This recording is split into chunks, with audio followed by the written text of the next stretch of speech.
Salut tout le monde, j'espère que vous allez bien. Aujourd'hui on se retrouve pour parler du test et de mon avis sur le jeu Bleach Rebirth of the Soul.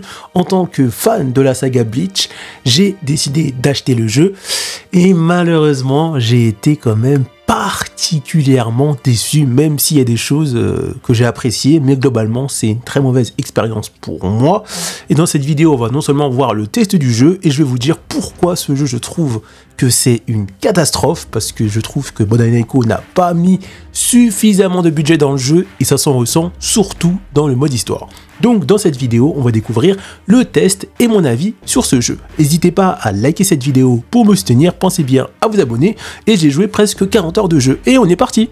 Déjà, première chose à savoir, c'est que le jeu permet d'une part de revivre l'aventure complète de Bleach, hormis la nouvelle saison qui est sortie récemment. Donc, on revit les modes d'aventure de l'arc où Ichigo a ses pouvoirs de Shinigami, jusqu'à la fin où Ichigo se bat contre Aizen dans l'arc des Arrancar.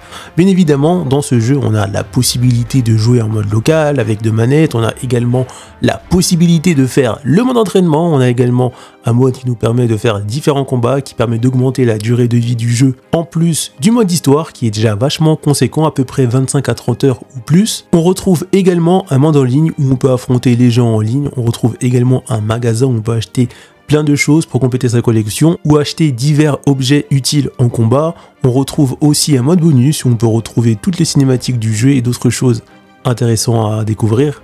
Et on a un mode didacticiel qui permet d'apprendre les bases pour se familiariser avec le système de combat. En parlant du système de combat, le système de combat est franchement bien pensé, ça change des autres systèmes de combat des autres jeux de chez Bandai Namco, et ça c'est plutôt pas mal. Le gameplay est plutôt bien pensé, mais pas forcément intuitif au premier abord, mais après quelques combats, on finit par s'y habituer assez facilement. En revanche, si on parle du mode histoire, et c'est ça le plus gros point noir, c'est un peu catastrophique, parce que déjà en termes de qualité graphique, dans le jeu c'est pas fou, il y a de l'aliasing, des gros défauts graphiques.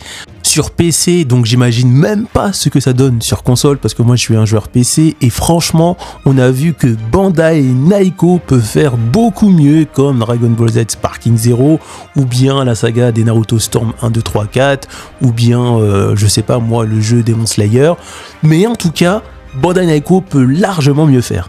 Et c'est justement ça qui fait mal, et c'est ça le problème, parce qu'on sent que Bandai Namco a voulu faire certes un long mode aventure, mais au lieu de privilégier la qualité, ils ont eux plutôt privilégié la quantité au détriment de la qualité, et ça s'en ressent malheureusement. Et malheureusement, moi qui ai l'habitude de faire tous les modes d'aventure des différents mangas, là franchement j'ai dû me forcer à terminer le mode d'aventure tellement ça m'avait saoulé, désespéré de voir que le mode d'aventure était bâclé. Pour vous énumérer mon propos, voici un moment où dans la Soy Society on joue au foot, et même ça c'est mal fait. On voit un capitaine de division faire une reprise en frappant sur le ballon avec son pied, mais le ballon part avant que son pied l'ait touché. Et pour finir, le dernier point négatif du mode aventure, ce sont les moments forts, les moments où on voit de grosses scènes de baston dans le manga qui sont malheureusement pas vraiment ou pas très bien retranscrits. Par exemple, si je prends le combat final de Ichigo contre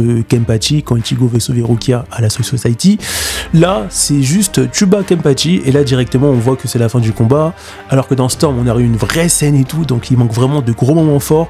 On retrouve ça sur plein de gros combats, que ce soit le combat contre Ichigo ou le frère de Rukia, c'est pareil, quand il le bat, on n'a pas de moments forts, etc. On retrouve très peu de moments forts, et ça c'est vraiment dommage. Pourtant à la fin ils ont vraiment fait l'effort de scénariser une scène qui est un moment fort, quand Ichigo attrape la tête de Aizen pour le propulser au loin quand il revient de son entraînement. Ça bizarrement ils ont réussi à le faire, mais ils n'ont pas réussi à faire ça avec les autres. C'est vraiment dommage, parce que encore une fois Bandai Namco a voulu privilégier la quantité au lieu de la qualité, et ça malheureusement c'est dommage. Moi j'aurais vraiment préféré avoir un mode aventure plus court, mais quand même beaucoup plus qualitatif, quand même beaucoup plus travaillé. C'est dommage. Ensuite, le mode local, c'est vraiment bien. Après, c'est dommage qu'on n'a pas beaucoup de personnages. Il manque beaucoup de personnages, je trouve, une fois qu'on a terminé le mode aventure. Mais sinon, c'est plutôt intéressant parce qu'on peut soit jouer contre l'ordinateur ou jouer à deux en local avec deux manettes. Donc ça, c'est plutôt pas mal. On peut aussi jouer en ligne. On a plusieurs modes en ligne, donc c'est plutôt intéressant. On peut personnaliser le mode en ligne pour choisir le combat qu'on veut au mieux. Mais le problème, c'est que, en tout cas sur PC, pour trouver des joueurs en ligne, parfois ça peut prendre un petit peu de temps.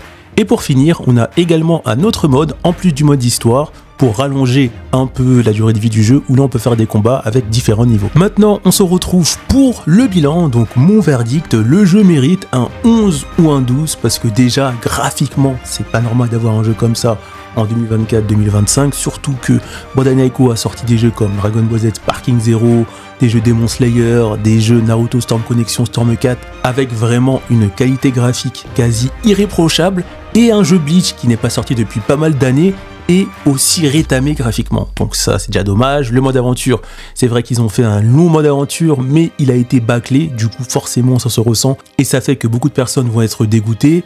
Mais en ce qui concerne le mode local et le mode en ligne, rien à dire au niveau du gameplay du combat, c'est jouissif, c'est nouveau et c'est très intéressant. Ça prend un petit peu de temps de prendre en main et de comprendre les différentes mécaniques de combat, donc ça, c'est... ça, je suis conquis, rien à dire. Mais par contre, c'est dommage qu'après avoir terminé le mode aventure et débloqué tous les personnages, qu'on se retrouve avec pas énormément de personnages. Alors qu'on sait que la saga Bleach, dans ses débuts, on a quand même pas mal de personnages. Ça, c'est dommage. Du coup, moi, je vous conseillerais d'acheter ce jeu Bleach en dessous de 30 €, dans les 30-35 €, mais plutôt en dessous de 30 €. Du coup, voilà, on arrive à la fin de cette vidéo. N'hésitez pas à me dire en commentaire ce que vous pensez de la vidéo, à vous abonner à la chaîne, et on se retrouve pour de prochaines vidéos. A plus!